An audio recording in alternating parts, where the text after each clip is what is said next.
Madam Clerk, we're going to go ahead and call the meeting of the Bloomington Committee of the Whole to order this evening. Would you please call the roll? Commissioner Mathey? Representing the Great Ward of 1, I am here. Commissioner Boland? Here. Commissioner Milawambwe? I'm a commissioner now. Thank you. Being promoted. Yes, Oh, so my apologies. Councilmember Milawambwe. I'm just saying commissioner. Councilmember Emig? Happily here. Councilmember Painter? Here. Councilmember Carrillo? Jen, are you there? I don't see her on here. Okay. Thank you. Councilmember Ward? I'm here. Councilmember Craybill? Here. Councilmember Bray? Here. Mayor Renner? Here, thank you very much. At this point, we're going to turn it over to our city manager, Mr. Gleason, for a COVID update. Tim? Thank you, Mayor and Council. Just a couple of quick updates. The vaccination center, even with this weather, it is up and running. I know the county is struggling with getting some of the vaccination numbers, some of the vaccinations that is causing cancellations, I think, of the second round of shots for some in our community. And this is one that I plan on reaching out to Camille Rodriguez, County Administrator, and see if possibly our lobbyist could help with some of the challenges that I know the county health department's having. Also got word, again, the county will run the lead on messaging that Governor Pritzker might expand those allowed in 1B. And that might go into effect on February 25th, here in a week or so. But again, that's not confirmed, and that's something that we'll hear from the county. But also therein lies the problem that I previously mentioned, and that's getting enough vaccinations doses for our county. So more to come, and I'll update council next Monday. Thank you, Mayor. Great. Thank you so much, Mr. Gleason. We appreciate all you do. At this point, I'm going to turn it over to our clerk.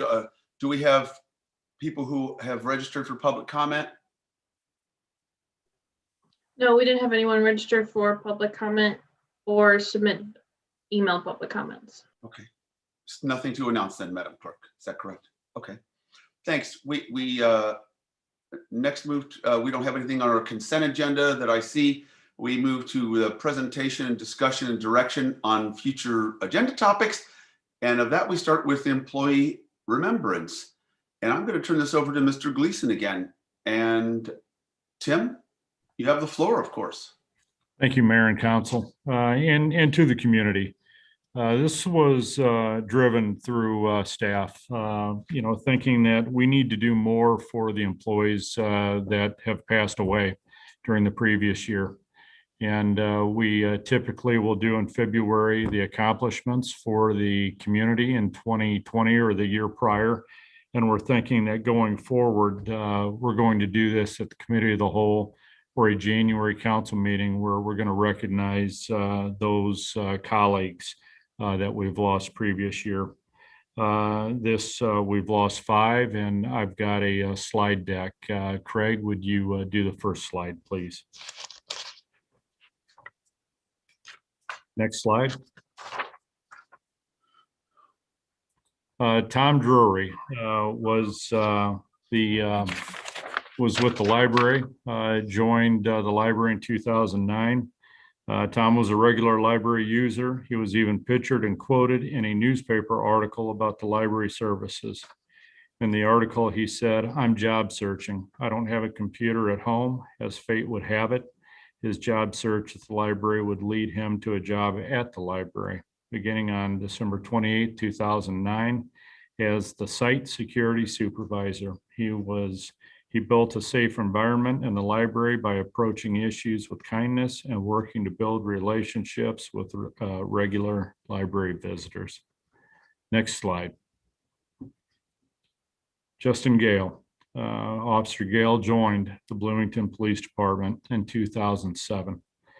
He was a SWAT operator, a field training officer, range instructor, and active shooter instructor. Justin made an impact on every person he met and touched many lives in his short time here. Next slide. Ed Frells. Ed joined the city in 2000 as a member of the Information Technology Department.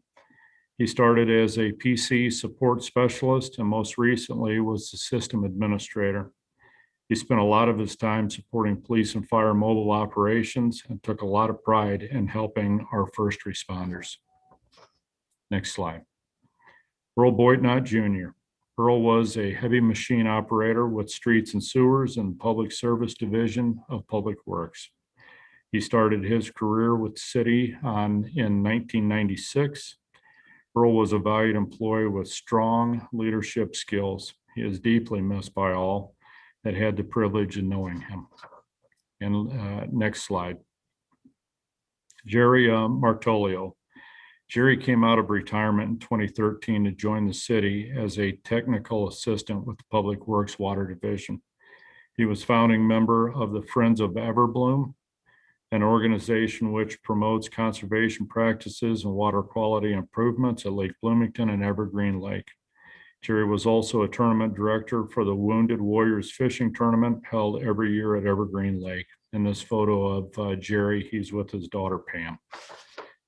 These are the 5 that we lost in the organization. Keeping this brief, but wanted to take a moment to share this with the community, and we plan on doing this every year. Hopefully nothing to report next January, but we think this appropriate for the employees. And obviously could have said far more about each of them because they've had such a great impact on our lives, and the loss is definitely felt and will be for a long time. Thank you, Mayor. Thank you, Tim. Any comments, council discussion? Madam Clerk, I'm looking for hands. I don't see any hands raised. Okay. Thank you all very much. Thank you, Mr. Gleason. We appreciate that.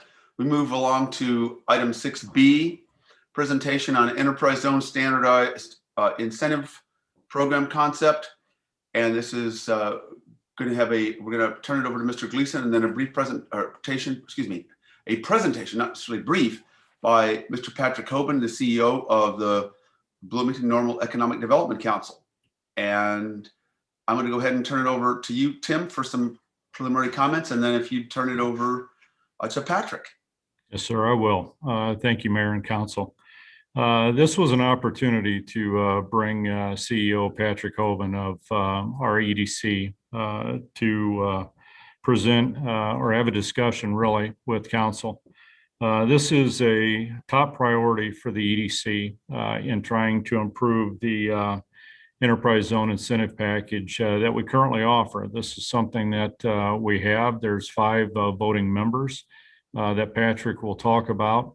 But the biggest thing here is talking through what will be an action item in front of Council next week to approve the amendments that Patrick is going to propose and talk through. And at the end of the day, we're trying to equip him with the tools to be successful when he's marketing and trying to do business expansion, new business development.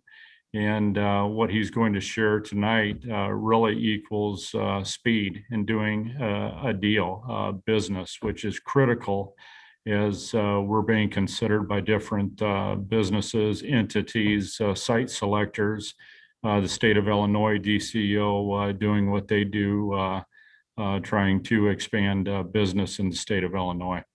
So Patrick's going to present or have a discussion and then open this up to questions from Council.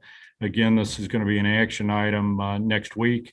Felt also, since we're the largest, sort of the big dog in the enterprise zone, that we could lead on this, but look to Council for that direction for next week. Thank you. Patrick? Thank you, Tim, and thank you, Mayor Renner and Council, for allowing me the opportunity to talk about our most popular program that we have in Bloomington Normal, which is the McLean County Enterprise Zone.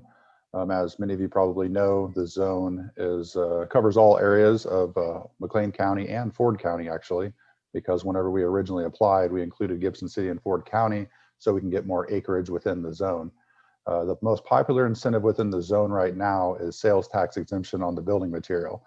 This is very useful for anyone that's expanding or building brand new. Whenever they come get a building permit from the city of Bloomington or Normal, they would come to us with the permit, and we would issue them a certificate. So whenever they go check out for the building materials, they don't have to pay sales tax on that on the state side. However, there's another incentive that a lot of the surrounding communities have, which is a property tax abatement. And it's a standardized property tax abatement. That's really big for us at the EDC, because if you look at the past deals that have been done, whether it's Rivian, whether it's Brandt, they're all different links. So Rivian's deal was a 5-year property tax abatement. Brandt's was a 7-year. And in order to get that approved, as Tim mentioned, it really boils down to speed.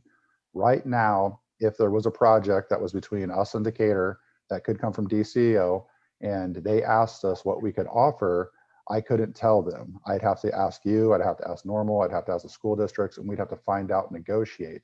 If they ask Decatur, Decatur can say that they have 5-year property tax abatement and they can improve it in 2 weeks.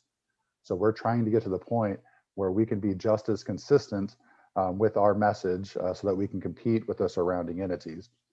One of the other things that comes with this outside of the competition is just the contact side. So economic development's a contact sport. I really want everyone on council to be selling the same message. And right now, the only standardized incentive that we have is the sales tax exemption on the building materials. Now, it'd be a lot easier if anyone that you talk to, you knew that if they meet certain criteria, that they would qualify for the same property tax abatement. So that's for us, it really comes down to speed. It comes down to giving us all the same marketing material, the same sales message whenever we're talking to businesses. That provides consistency. I'm sure you've probably heard that if one company gets a 5-year deal, the next person gets a 7-year deal, and then someone in the past didn't get any deal at all, it's not really a good look. So if we can come up with one standardized incentive, it'll just make it easier for all of us across the board to get people to expand and reinvest. The other beauty with this is that the standardized incentive is set up in such a way that the only abatement that takes place is on any new increment to the property. So if your building already exists and you expand, the increment that takes place is only on that new expansion. If you build new, same thing. You're still going to pay the regular taxes on the land or whatever was there before. Anything you build new, that's what we abate. Some of the concepts that we're discussing with the city of Bloomington, town of Normal, McLean County, is adding perks. If we look at the other enterprise zone programs across the state, not a lot of people, I shouldn't say not a lot, no one's really offering perks. And we think it's very important to make us stand a little bit above some of the surrounding communities, that you could actually get a bonus if you can prove that whenever you're building your building, you're hiring local contractors to build, or you're hiring local workers to build. I'd like to see another perk that says if you hire local workers to work there full time, you get another perk. Another one that I think would go really well with the school districts, and that's actually something that we did up in Tinley Park with a hotel and their conference center, is an apprenticeship program.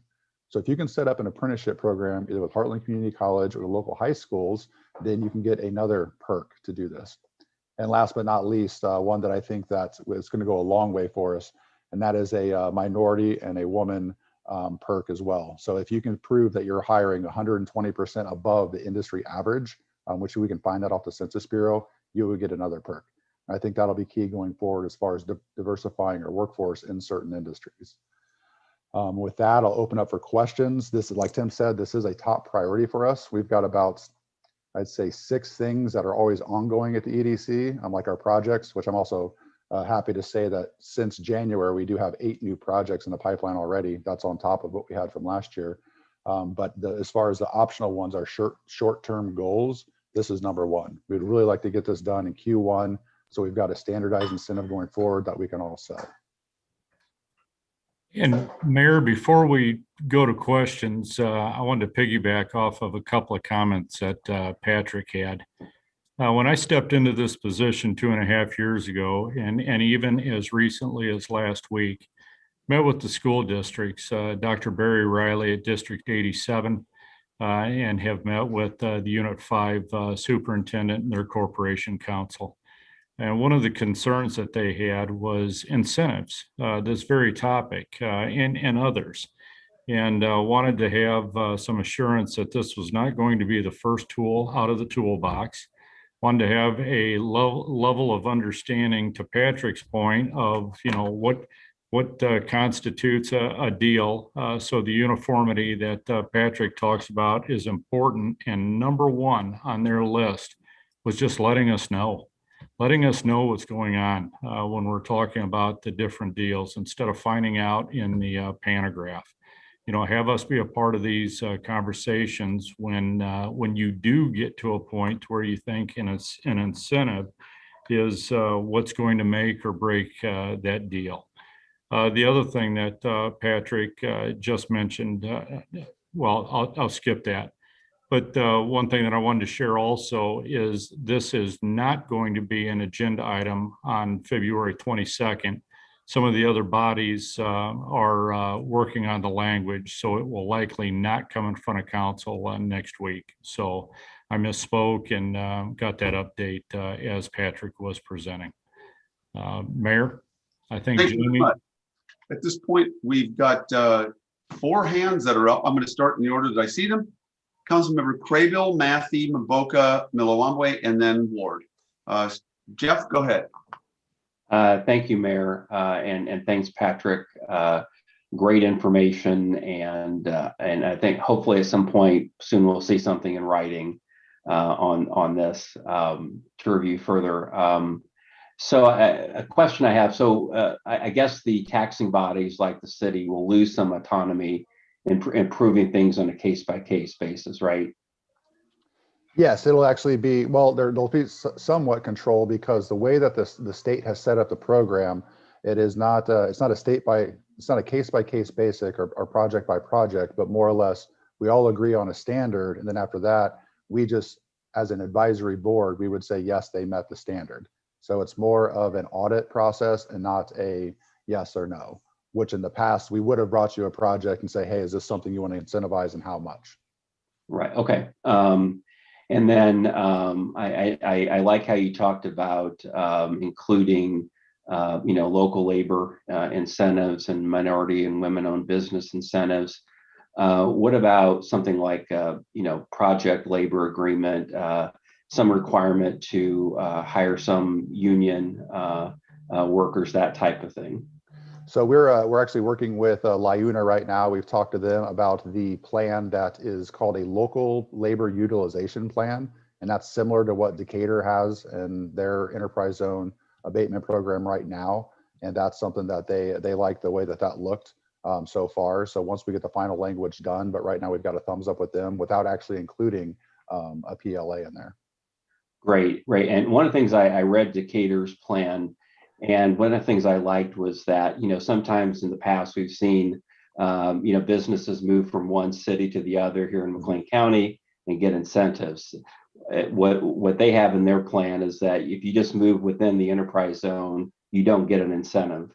Is that what's planned here? Yes, it's I don't want to call it no poaching language, but I want to be the last person that has to justify why somebody left one community to go to another, and then we incentivize it. So that's not something I want to be standing behind. And lastly, are TIFs outside of what we're talking about? Because you didn't mention anything about TIFs. So TIFs actually take precedence on this, because the way that the county assessor would assess a TIF, they actually take the money out and then give it back to the city in order to do whatever TIF projects you need to do. Because we're in abatement, we're basically saying you don't have to pay it. So if it's in a TIF overrides enterprise zone. However, they can still get sales tax exemption on the project as well. So you can stack the two incentives, but abatement can't happen because they have to pay the city, and then you can decide what you guys want to do with those funds. Gotcha. Okay, thank you. Appreciate it. Sure Thank thing. you very much. Jamie? Thank you. Patrick, I thought last time you presented to us, you were talking about like a standardized package for all of McLean County, as like, I think Livingston County has one already in place. That's kind of this is how we do things in Livingston County. And I guess my only concern is that there's a lot of Bloomington that's not in the enterprise zone. Mhm. No, that's correct. And the original plan was to get one that was county-wide. We're starting with the standardized incentive inside the enterprise zone because that's one that we actually control.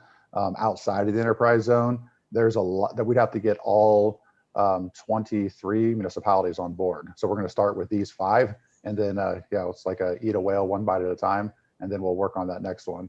But to get the entire county to agree will take a little bit more time and more visits with the smaller communities.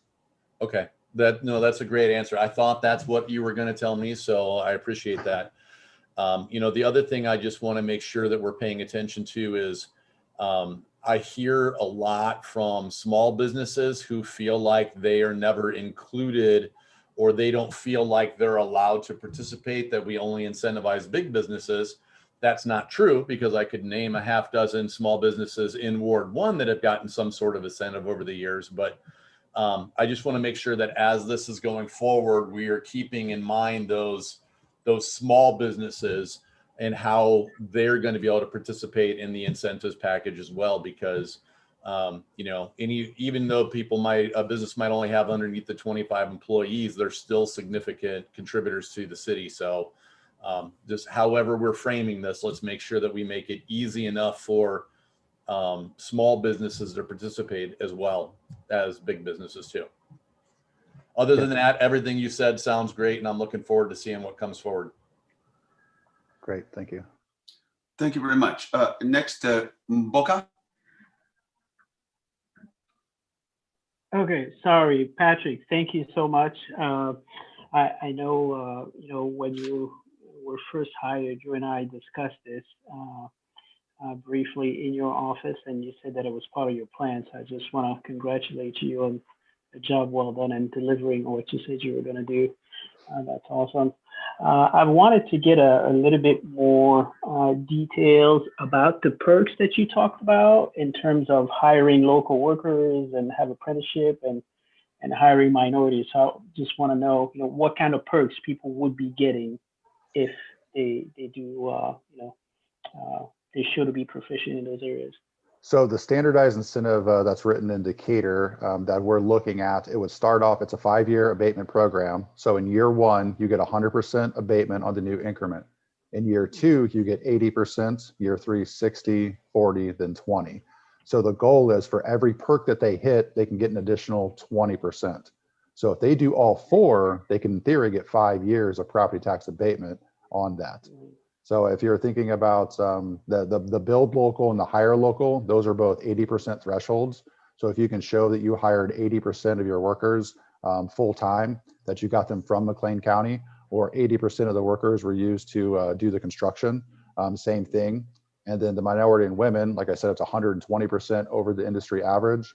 And the apprenticeship program is just working with the local high schools or Heartland Community College to set that up. Then we would do a similar audit to which we do actually in process right now with Rivian and Brandt. They show us their books, we're non-foiable, we check it, we sign off, and then we send the approval over to the county for the abatement. But in order to meet those perks, there will be guidelines. We will sign off on the audit, the board, the EDC board will review them as well. And then 20% for each one, and they're stackable. You can't, of course, go over 100%, but up to 100% each year, that ideally they could get a 5-year property tax abatement. Okay, awesome, thank you. Councilmember Ward. Yeah, thank you. I really appreciate you going through this, and I'm really intrigued by the ideas you're offering. One thing I am wanting just a little bit more clarification on, and it may just be my own ignorance, but can you clarify or flesh out a bit the differences between what's being done already in Decatur and the project labor agreements? It seemed like you were making a distinction between that, and I'm not entirely clear what you're saying would be different from a project labor agreement. So instead of having a project labor agreement, it's a local labor utilization plan. So the difference between those is one is a signed agreement saying that you will use local labor. A local utilization plan is one that says that you are going to make a plan to do it and include them in all the discussions. Because there are instances, certain companies that come to mind, Chick-fil-A, they have one construction group that goes around the entire US and builds those. So if they could not use local labor to do it because they have their own technique, they have to prove that they can't get the local labor here. If you sign the PLA, then they have to do that, which means that they wouldn't qualify for the program. So it's a difference in how it's worded, but it's one, like I said, that we're working with LIUNA on, and they've reviewed the language that's there. And I also asked them to follow up with Decatur's to see how it's going over there. But that's the difference, because there's certain instances where it can't work because the skill's not here, but they have to be able to prove that the skill's not here. Where if you did the PLA, then you have to use here, which would negate the incentive. Thanks for that. Councilmember Bray? Yes, thank you, Mayor, and thank you so much, Patrick. I'm really looking forward to seeing the details here, but just had a quick question. As you present this and put these pieces together, would participation in this preclude us from giving additional perks over top of the agreed threshold and menu of choices? Is that question making sense? Oh, yes, not at all. Yeah, you guys are home rule, and you can add on whatever you guys want to add on to. I will say, though, that will affect the speed of a deal, just because, like right now, Decatur's are in place that would say that if with a similar project, which we've had this happen in the past, we're up between the two areas and everything was even, which it rarely is because of workforce and everything else. But if it was even and it came down to timing, they could go there and get this, and we would have to say, well, I'm not sure how long it would take to approve an additional incentive, but I would guess at least 3 months. But no, this does not keep you guys from adding anything on top of it. Thank you. Which I think might be what Councilmember Matthew was getting at, having an overall McLean County one where you would all agree to unilaterally disarm or go so far with an incentive and not, get into the bidding wars between each other at some point. But right now, no, this is just for the zone. Anything above and beyond, you guys are home rule, so you can do whatever you need to do. Okay, you answered my question. Thank you. Councilmember Boland, I see you have your hand up too. Go ahead, Donna.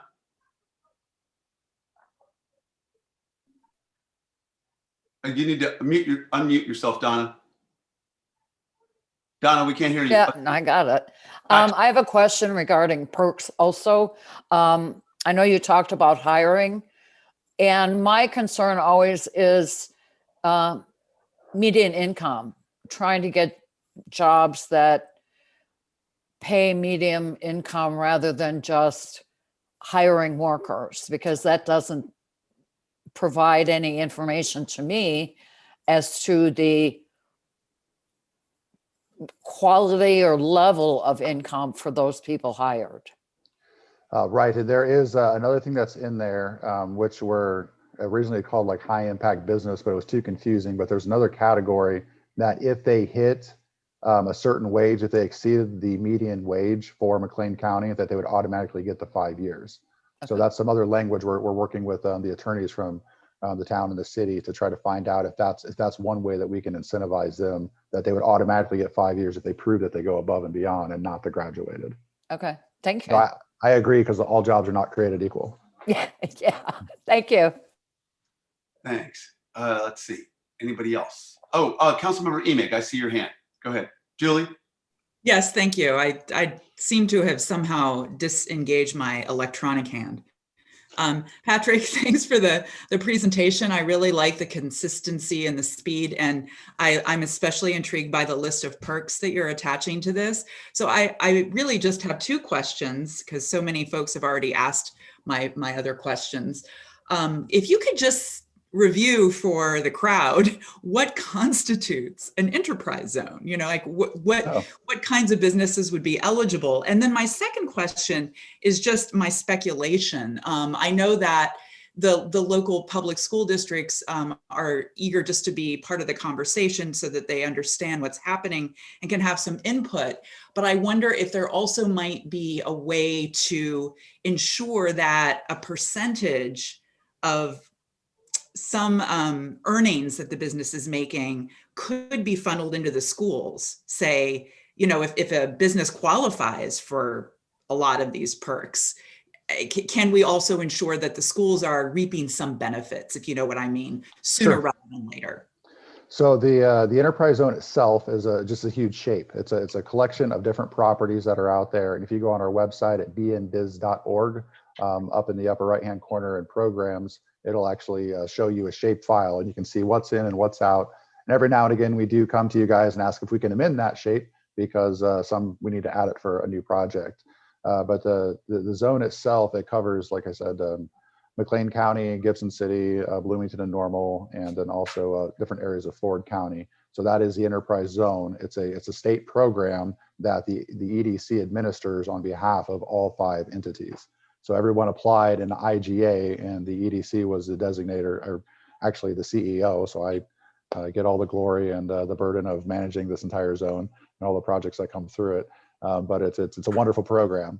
As far as the school districts go and getting the perks sooner rather than later, because it is a 5-year graduated abatement, the school districts that I've talked to all across the state love this compared to a TIF, which could lock up a project for quite some time until it's done. So they could see something as soon as year 2. On top of the beauty of the apprenticeship program is it is a way, because right now workforce is our #1 need in McLean County, and the workforce readiness this is huge for us to get these kids involved with these companies, because I think, well, personally myself, just not knowing what's made in your backyard or how it's made in your backyard, this is a great opportunity that the school districts will have, on sites or different kinds of training programs depending on what the project is. So they will get that benefit of the experience-based learning, which is huge, not only at the high school level, but also at Heartland Community College, because half the battle is showing the students that there is a great workplace here. We've got some wonderful work environments. So I think that they're going to see the benefit there, but then also as soon as year 2, because their taxes, what they're getting is always staying the same. And by doing this, next year they could see it. And then within 5 years, they're getting all the increment. So it's a really fast return compared to some other programs. Great, thank you. Thank you very much. At this point, anything else? Oh, you have a follow-up, Maboka? You're gonna need to unmute yourself. Yes, sorry, just a really quick question, and then I turned off my video. Don't do that. Okay, all right, there you go. So Patrick, I know it's, it depends on whatever business you're working with. I just want to get a sense of by how much do you think this would speed up the process for you? I have 3 projects right now waiting on this. So I'd say instantly. Yeah. No, it really depends on the project and how fast they want to move. But I can't imagine what they had to go through in order to land Rivian or in order to land Brant, because that's and also back to the school districts. Every time you bring a project back, you have to explain why we're doing this. Where if this happens this one time and everyone agrees to the same set of rules, here's what we're going to run with until it's time to amend it. So I think that the speed is very important, because like I said, in Decatur, the enterprise zone that was down there, they can flip it and approve it within 2 weeks. So that's pretty fast to compete with compared to, I'm not sure how long, I guess I'd have to ask staff, how long was the last time you guys did a deal in order to get something approved from the school districts and the city and possibly the county as well? I'm assuming at least 3 to 6 months. All right, thank you. Thank you very much. Okay, we appreciate that. Thank you so much, Patrick. We always appreciate all that you're doing. And at this point, if I can get there we go. Move on. We're going to move on to item 6C, which is a presentation and discussion of the solid waste program as requested by the Public Works Department. There's going to be about a 15-minute presentation and about a 20-minute council discussion. Thank you again, everybody. And I'm going to turn this over to Mr. Gleason and then Mr. Kothe. Tim? Thank you, Mayor and Council. For the community's sake, the elected officials know this, but we presented committee of the whole on this topic when we talk about solid waste for the city. We adopted, as a quick reminder, we adopted a new program that we currently are under spring of 2018. And when I came in July of 2018 through that first season, I knew that we had some concerns, but wanted to assess also in 2019. And the plan was to have this very same discussion about a year ago. So you take a program for the city, and you assess and, you just make sure that this is in fact working. We do have some concerns, but COVID happened about this time last year. We made it through 2020 as best we could. And this is a conversation that we definitely want to have with the community. So what Kevin, our Public Works Director, is going to present is very similar to what was presented last month. It's a little bit, has a little bit of new information. And then as this conversation advances, we'll actually get into some staff recommendations after we have had more in-depth conversations with the elected officials. But taking this as a public conversation on a very important topic for the city. We've got a lot out in this community to be proud of in terms of how clean the community is. You have a high expectation out of the residents, which I do not want to ever diminish those. But we also are bumping up against some cost issues with this. And we're going to explore ways in the future, going to explore ways of how do we do both? How do we deliver the service that the community expects at a price that is something that we can deliver those services and not run in the red, if you will. So we're not at the proposal or phase yet of this, but we've got some possible suggestions, and Kevin's going to walk through about a 12, 13 slide PowerPoint presentation. Kevin? Thank you, City Manager Gleason. I'm going to share my screen here and get this PowerPoint going. And thank you, Mayor and Council. This is a follow-up presentation, as the City Manager said, to what we started in January Committee of the Whole, where we talked about an overview of the services that the program provides, a whole host of services. And out of that discussion last time, we had some questions, and this presentation works to provide answers to some of those questions that were a little bit more in depth. So let's see if I can get this. There we go. So some of the budget shortfalls, the causes, vehicle cost increase, that's no surprise to anybody. The vehicles don't get cheaper with time. The administrative charges, these are charges that are internal to the city that are, shared the enterprise funds, help to pay for other services such as IT and administration and finance. So that's what that category is. Cart maintenance, we provided recycle and garbage carts to our customers, and those carts are very durable. But as they age, we find that wheels might break off or lids come apart, and we get replacement parts, and we can fix carts unless they totally get crushed or destroyed. We can fix them, but that costs more money than in the first few years of the program. Everything's good and works just like when you buy a new car. A few maintenance costs. The recycle market is a commodity. That is truly something that fluctuates just like other commodities. And in the last few years, we've seen that the value of recycle has declined to the point where in some cases we're paying for that recycle to be received, as opposed to the other way around. When we started a number of years ago, we actually made money selling the recycle. So that has changed over time, and so has the bulk and brush in terms of the volumes that we're picking up. Some unforeseen causes of budget shortfall, storm cleanups. January was a prime example. We had a huge winter storm at New Year's, and I'm going to hit on that just a little bit more in the next few slides. But the bulk and brush user charges or changes, from 2018 that we talked about, with changing how we do curbside pickup and having spring and fall curbside pickup for free, the Citizens Convenience Center drop off, and how we deal with non-user abuse of the CCC and so forth. And by non-user, we mean those people that don't pay into the program. And then cart size changes can impact the budget as well. Some other unforeseen causes, the education program cost increase. As many of you know, the Ecology Action Center is under contract with Bloomington and Normal to provide services to the community for education. And some of that cost was picked up previously by a hosting fee when the McLean County landfill was still in operation.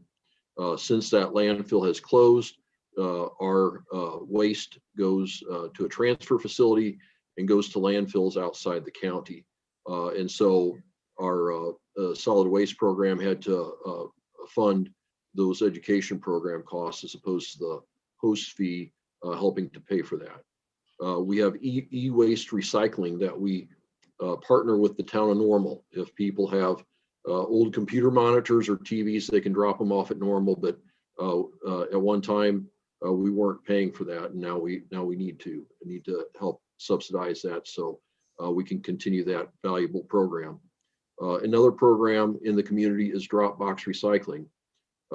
Normal has operated 4 Dropbox locations for a number of years, and prior to that, there was even a bigger Dropbox recycling program before Normal started offering curbside recycling. That Dropbox recycle program, Normal transferred the operation of that a few years ago, and was still paying for the services to dump the recycle and process it. And so that cost has increased over time. The town Normal through the Ecology Action Center had some studies done of the use of the drop boxes, and come to find out through 2 different studies at 2 different times that roughly a third of the users of that Dropbox recycling program are residents of Bloomington. Roughly a third are residents of the town Normal, and roughly a third are out the county at large. So one of the things that is going to be coming before you at the meeting next week is an intergovernmental agreement to jointly participate in hosting that Dropbox recycling program. So just wanted to make you aware that this is something that's coming, and another slide coming up will talk about a little bit more of that cost. And then the last thing here on this slide is the non-revenue garbage and recycling collection. And you might go, well, what's that about? Well, the solid waste program does pick up carts from other city departments, and currently is not charging interdepartmentally for that garbage disposal. We also have a recycling collection that's provided to throughout the city departments as well. And on top of that, we actually provide recycling services for like the school district. And, back in the day when the recycling market was more advantageous and we were actually getting paid for the recycle we took in, it made a lot of sense. But now, since the market has turned and we actually have to net pay to get, to take the recycle in for somebody to take it, it doesn't make necessarily a lot of sense for us to subsidize that. So those are considerations that are part of this big picture that we're talking about tonight. Some details. So on the revenue side, we talked, a little bit about last time the fee increase from 2018 for the 65 and 95 gallon carts, and what impact did that have on the revenues. And so this quickly gives you a picture of the revenues since FY17. And you can see towards the bottom of the slide, in 17, there was a $1.3 million subsidy from the general fund. In FY18, that was decreased to $330,000. FY19, you see it's not there anymore. And On the flip side of that, you can see the third line down that the refuse collection fee has gone up, and you can see that it's increased in FY19, FY20. Budget's showing an increase in 21, 22, and you can see that the bottom line is that the total revenues dropped a little bit in FY18, but then recovered, and we're kind of back in line with what we had revenue expectations when we still had the subsidy from the general fund. So there's other smaller charges in here, like the bucket load. You can see that we switched from giving a bucket at the curb to charging for buckets at the curb and doing the spring, fall, and the spring and fall bulk pickup.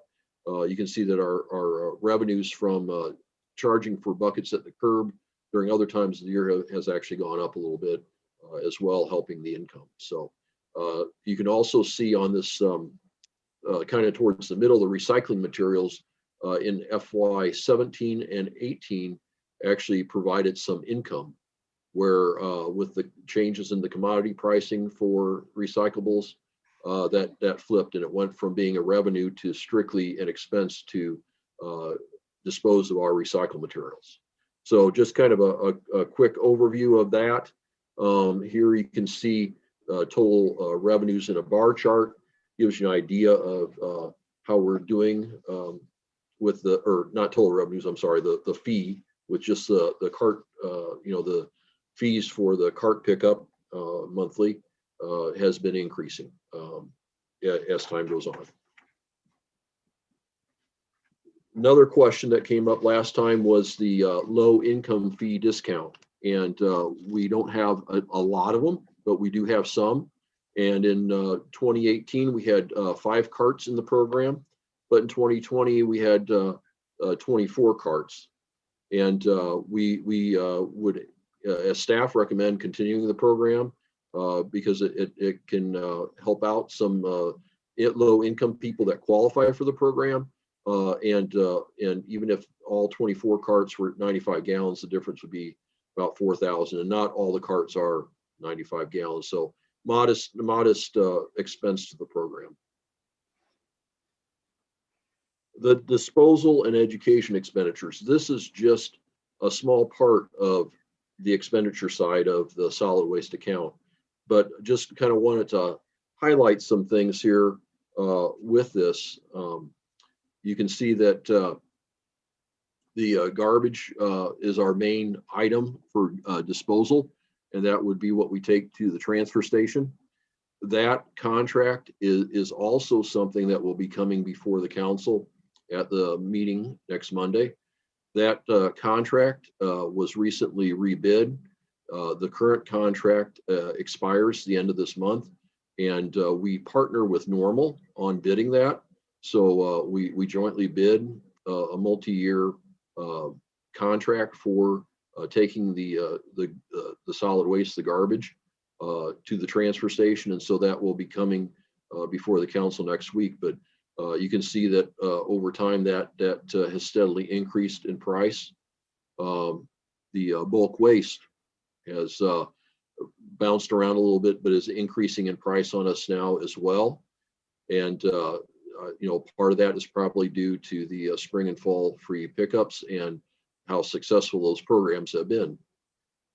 Brush is another major item in this budget, and it fluctuates, and you can see it kind of bouncing around. But one of the things I wanted to point out here is that, with the storms like the January New Year's Day storm, the ice storm did significant damage to trees and bushes in our community. We spent a lot of effort picking up a lot of brush. There's still a lot out there that people are bringing to the curb, but just with what we picked up in January, total charges for brush disposal January 21 was $87,000. To put that in perspective, January 20, 1 year ago, the brush charges was just under $8,000. So almost 11-fold increase in expenses just because of that one storm event with brush disposal. So that really impacts the budgets when we have those types of things happen. You can also see the recycling cost from FY17 on up. We incur expense as opposed to getting income revenues from that. So the next slide is going to, in a bar chart form, give you that overall picture of what that looks like. And you can see by far the garbage disposal expense is the largest expense, but bulk waste is significant, and so is recycling today. The next few charts are going to break that out just to make it a little bit easier to visualize. And of course, we're working with actuals for FY17, 18, 19, and 20. The budgeted amounts are shown for 21 and 22 because we don't have actuals for that yet. But you can see how that has increased significantly. Brush disposal costs bounces around a little bit, partly because of the year and the amount of brush that comes in, but that in general is trending up since 18 as well. And then recycle disposal costs definitely has trended up as that fluctuates with commodity prices for recycled material. Also, we talked a little bit last time about our routing software. We've had some software and hardware difficulties getting this fully implemented, and there has been some user safety concerns with the drivers in the truck about making sure that it's safe to operate as they run their routes, and we're working through all that. We've utilized this as a pilot program to audit billing. So, we have users that are billed monthly on their utility bill, and those users are the ones we should be picking up garbage from and recycle from. But if there's people out there for some reason we're picking up, we need to know that. We want to be fair about it. Those that pay for the program should be get the users of the program, not people that don't pay for it. And so it's a way to kind of audit that and do a checks and balance to make sure that we're accounting for everything. And then there's the potential also for improving with missed stops and inefficiencies, and then we're trying to coordinate with the vendor and staff to work through all the issues. It's taken much longer than we would have liked, but these are just some of the difficulties we've run into. Talking about curbside leaf collection, possible changes. We're not ready to throw out definites here yet, but just some ideas that we've been thinking about would be to require leaves to be placed with biodegradable paper bags at the curb. That would help reduce problems with gutters and inlets getting clogged when it rains, keep the leaves out of the street, keep them from blowing around, potentially improves our safety and efficiency collecting the leaves. Setting specific dates for leaf collection doesn't mean we wouldn't pick up leaves at other times of the year, but really want to focus to get most of the leaves collected in a certain time frame. Just helps for residents to know when that is, and helps us to manage how we get through the city. This year we were able to get through the entire city twice, and then of course moving to bags would eliminate potentially the leaf vacs and having to maintain and purchase replacements for those and stuff. And then also looking at suspending bulk and brush collection during peak leaf collection. We did some of that on a trial basis this year to help get through the town twice, but it would make it easier.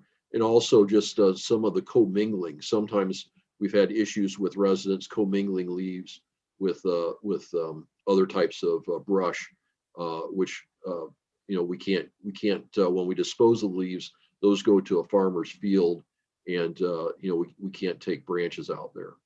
And then just another thing that we want to encourage, and we did this year, is to promote people to compost or mulch as an alternative to the curbside collection, because that truly reduces the amount that we're picking up and also adds nutrients to people's yards. So those are just some thoughts that we'll throw out there tonight. And at this point, I'll turn it back to Tim and the mayor if there's any questions and discussion for me. Councilmember Ward, I see your hand up, and then Milawambwe and Matthew. Yeah, thanks very much for this rundown. I appreciate the information and just have a couple of questions. The one big thing I wondered if you could give a little clarification on had to do with what seemed like a really big increase in the cost for bulk pickup expenses. Do you have any sense of why the big increase?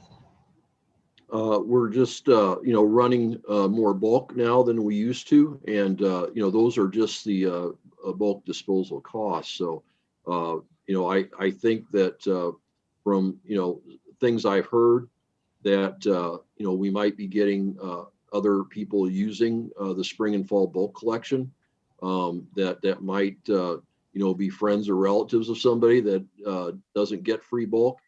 So we've heard different things. It's sometimes hard to catch or prove, but we are definitely picking up more in the spring and fall than we did prior to implementing that program. That's really interesting and frankly concerning. And then the other question I had to do with the bags for the leaf pickup. Is that something that who would pay for the bags and where would they come from?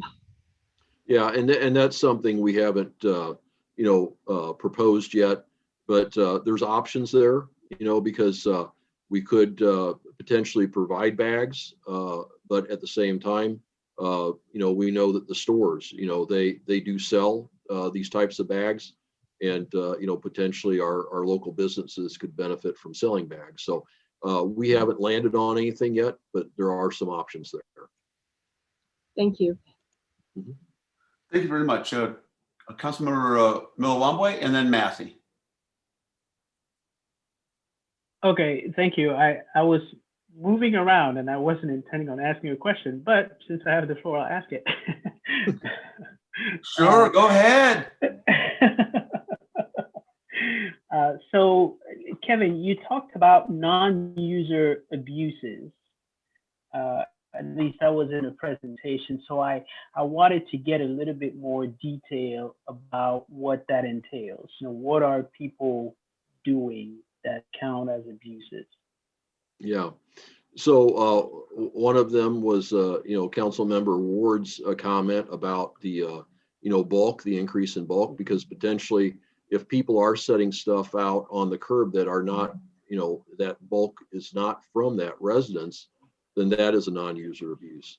But we've also had that with the Citizens Convenience Center that we've implemented additional measures over time to make sure that when people come in, they show us their driver's license now, where they live. We can check to make sure that they are, not only a resident of Bloomington, but actually live at an address that actually pays, the monthly charge for that service. So those are things that we're working to improve on so that we make sure that people aren't just disposing of their stuff and they're not paying for the system. Okay, thank you. Councilmember Matthew. Thanks, Mayor. Kevin, Molly already asked 2 of my questions, so I only have 17 more for you at this time. And I'll list them off alphabetically. No, I'm just kidding. Feeling a little sassy tonight, maybe too much caffeine. So question 1 is, we went to the fall and spring pickup a couple of years ago with the goal of reducing labor cost across the board. Now we're seeing increased bulk pickup cost. I mean, overall, are we still net ahead from reduced labor cost, or what's your sense of that? Did this program of doing fall and spring pickups only, is this working? The answer is yes and no. It's not a simple answer. And what I mean by that, Alderman Matthew, is that, when we do the spring and fall bulk pickup, there's a concerted effort in a 2-week period to get through the entire city. So that concerted effort actually involves borrowing some labor, some people from our streets and sewers division which, it costs the solid waste a little bit more money, but it also takes away people that would be fixing streets and inlets and other things as well. So that's where it's pulling more people in to actually get it done. The flip side is you would say, well, what about the weekly collection we're saving on people there? And maybe a little bit, but the truth of the matter is that, our crews pick up the brush from the curbside every other week. And as they do that, they have a loader and some dump trucks out there picking up that brush. And the truth of the matter is that if there's one extra truck with them to handle the bulk, it's not that big of a deal because the loader's already out there running. And in some cases, the extra truck actually can help identify as they go down the streets, what streets have anything to be picked up and that sort of thing. So in the end, while it was a really good thought, maybe hasn't worked out exactly the way we initially envisioned it. Is that something then that you were thinking about bringing back to undo the program and go back to the way we used to do it? Or, where are we at on that? Yeah, so that would be one of those considerations that, we haven't given you all that information yet. We're kind of leading up towards that, but just, want to take this one step at a time as we move towards staff recommendations. Okay. Next question then.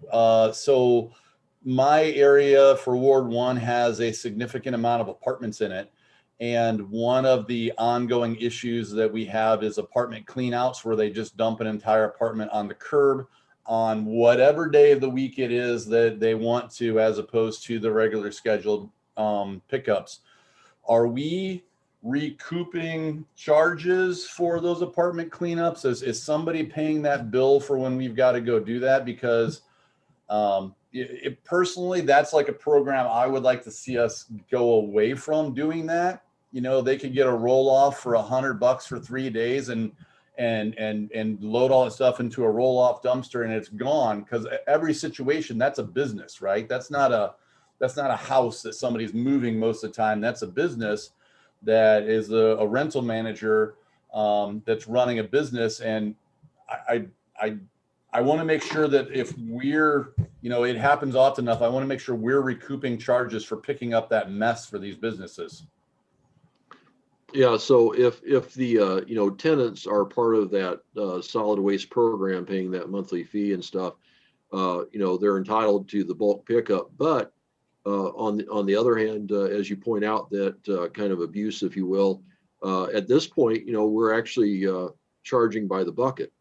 So when we have to go and pick up that, we are charging by the bucket for that pickup. So that's something that I think as we enforce that and do that gives incentive to those people to maybe consider a dumpster.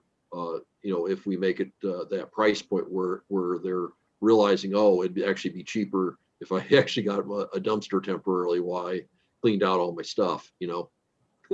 Okay.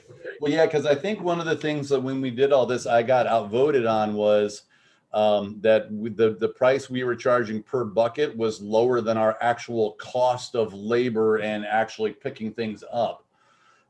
So, maybe that's a consideration that we need to adjust to make sure that we're actually at least breaking even on our real costs to pick that stuff up. And maybe that makes the differentiator there of, whether or not a roll off is cheaper or something of that nature. Third question, with the software, regards to the software. So the city on a regular basis gets completely screwed by software developers, and they add on these software maintenance packages that we're basically forced into paying on a regular basis. If we've got software that it's been, significantly problematic and we're not actually using it, I want to make sure that we have something where the software developer is rebating us part of that money back, because if they sold us something that isn't working, we shouldn't be paying that bill.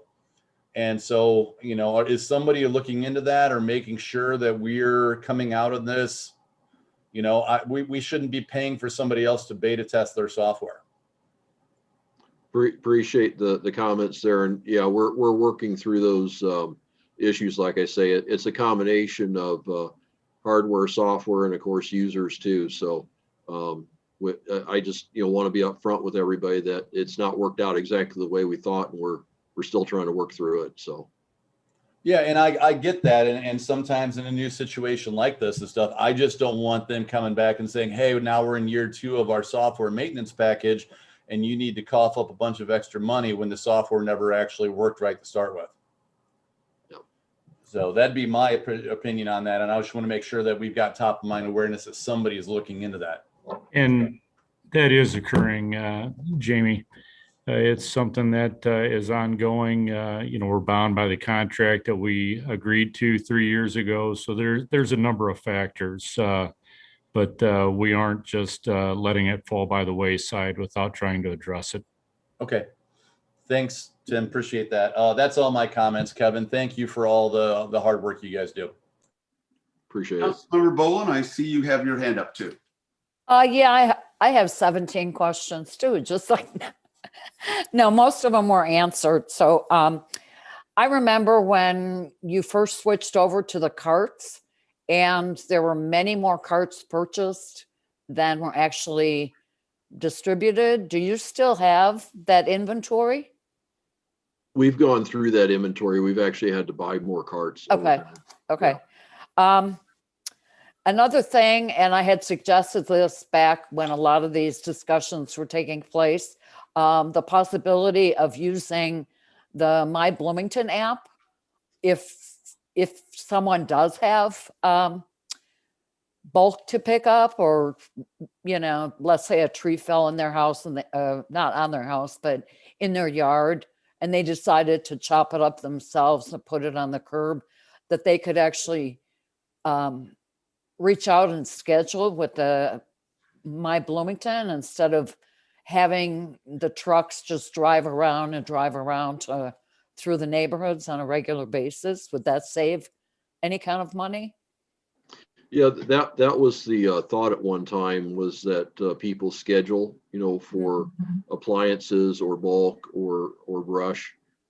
Hasn't worked out real. It's retraining our users, I guess, as far as our citizens, and stuff. And we haven't been real successful doing that yet. So, Okay. yeah.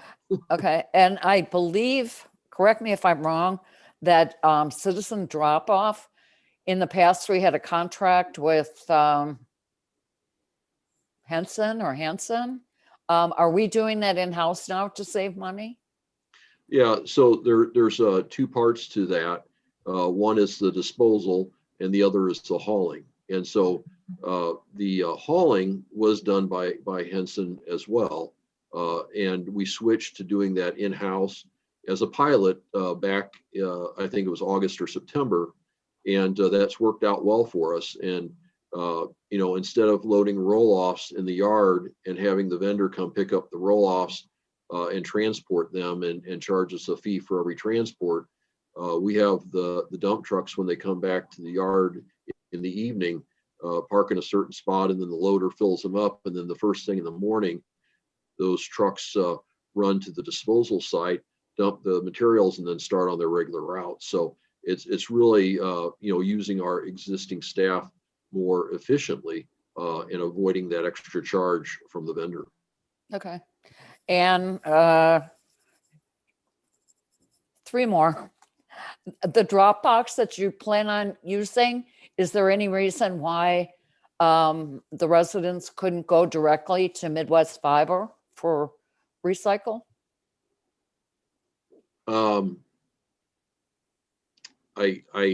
That's a good question, but I don't think they can, from the standpoint that there is currently a charge for certain of the recycled materials. Some of the stuff costs more to dispose of than others right now, because the market is different for plastics, is different for cardboard, is different for paper products, and that fluctuates on a weekly basis with the commodities. So my thought is that they wouldn't take it directly there without somebody paying for it. Okay. And, Uh, and real quick, I'll jump in there. In working with the county and the town, we threw that out as an idea.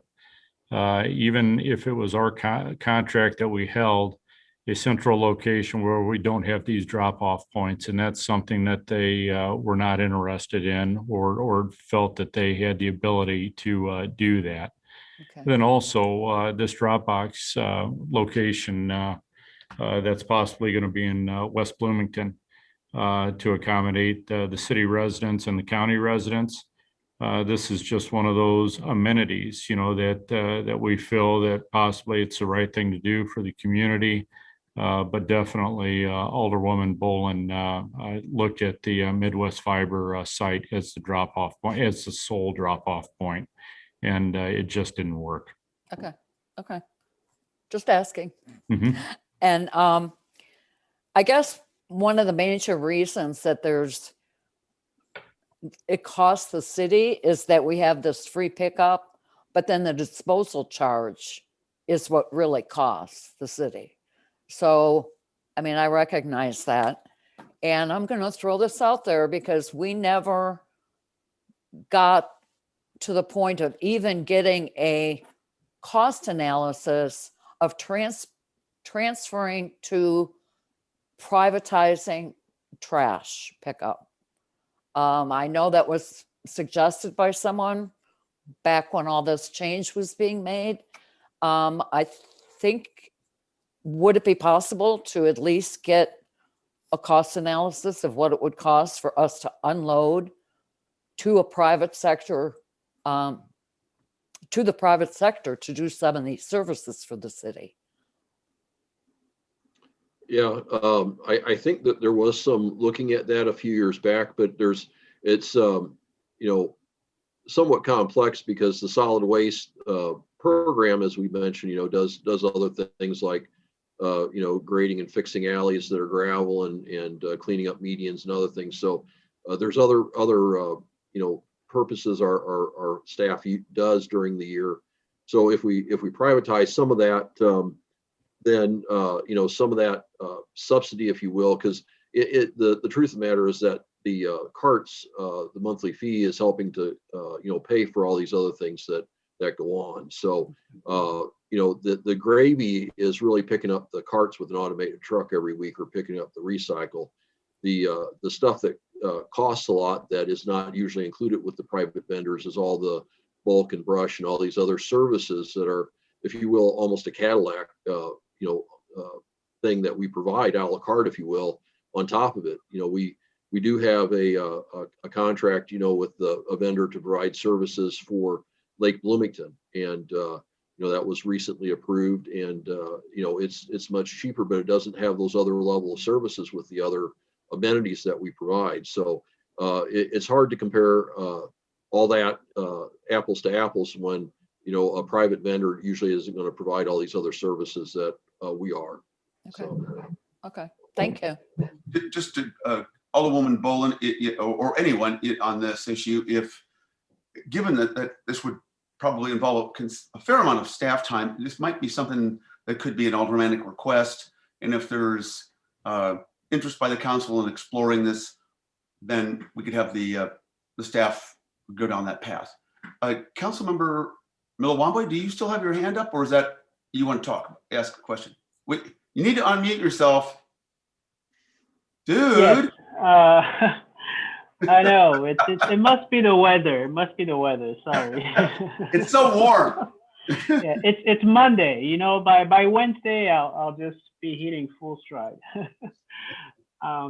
So just a quick question for Kevin. I see on recycling, the price of commodities has changed to the point where we're having to pay to get rid of our recycling. So is this a situation where we just pretty much just sit back and just watch things happen, or is there are you thinking of another solution? Is there another solution out there? Because looking at the cost of it, $300,000 is quite a bit.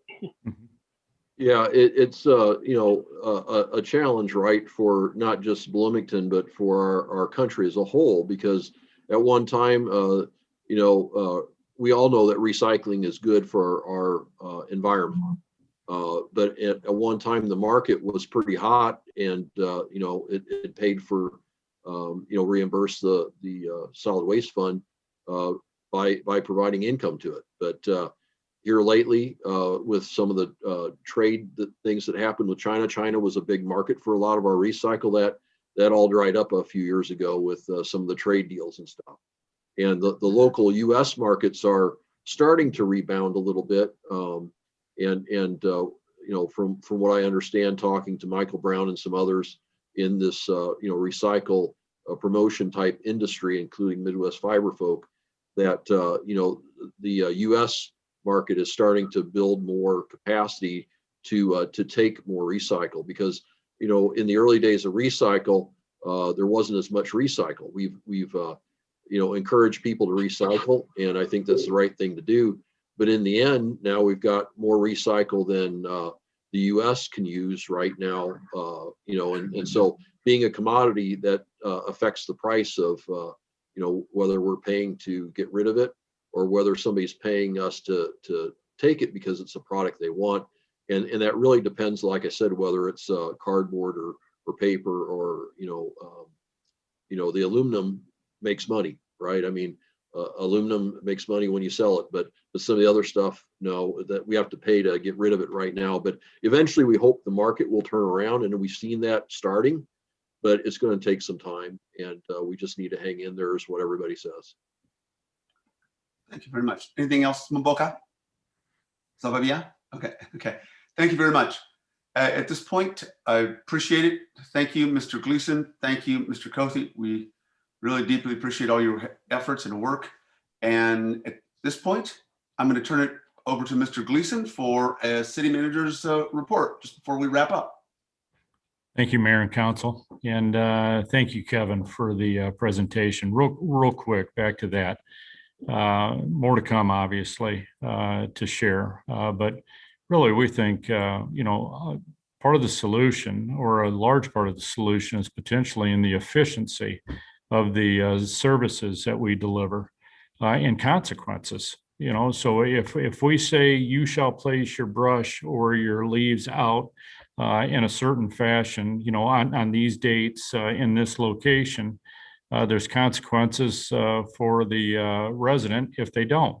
But there's also a consequence for us if we don't pick up when we say we're going to pick up, because there's some truth to a person saying that they don't want to put all their brush out. They put it in the street instead, and they do not put it on the right of way. They don't want it to kill their grass.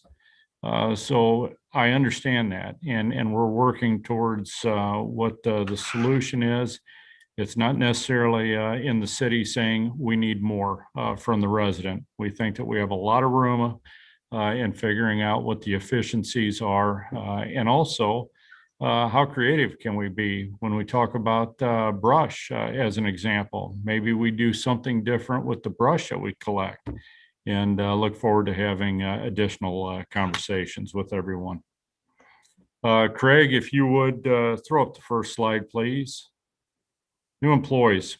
And we have got William Bessler joined Jennifer Toney as a grant specialist working on Melissa's team. William, I'm almost positive we picked up from DCO. Very excited about having him here. Another new member to Melissa's team is Patrick Grover, an electrical inspector 4, and he joined earlier in January. And then in the public works side, fleet technician, new mechanic for the city of Scott Madsen. And then we have 3 new firemen. We have Matthew Merriman, Christopher Dunning, and Matthew Miley have joined the force. So definitely welcome to the city. Great hires for these different departments that we have. Craig, do I have any other slides? I do not, but I do want to share 2 things. The weather outside, it stinks, obviously, but the crews that are in the field obviously your public safety, police and fire, your public works and parks, and the community development division for your inspectors. This kind of weather makes it really hard to function, and it affects the equipment that we have as well. But the men and women for the city, so proud of them. They find a way to make this happen for our community. So want to say thank you to them and share that with the community. And also thank you to the community for saying thank you to the employees that we have, because we get far more of that, honestly, than we do criticisms at times. So I appreciate the community recognizing that. And then next week, council initiative from Alderwoman Carrillo, the welcoming city will advance to step 2. There's no real staff involvement in this. It's just the larger discussion for the elected body, and that will come on Monday, the 22nd. And with that, Mayor, that's all I've got. Thank you. Thank you so much. Appreciate that. And we don't have any concern about an executive session. So at this point, do I have a motion to adjourn? I saw Councilmember Boland putting her hand up before anybody else by far. Moved by Councilmember Boland, second by Councilmember Milawambwe. All in favor signify by saying aye. Aye. Aye. Thank you, everybody. Have a good night. Bye-bye. Good Good night. night. Here. Thanks.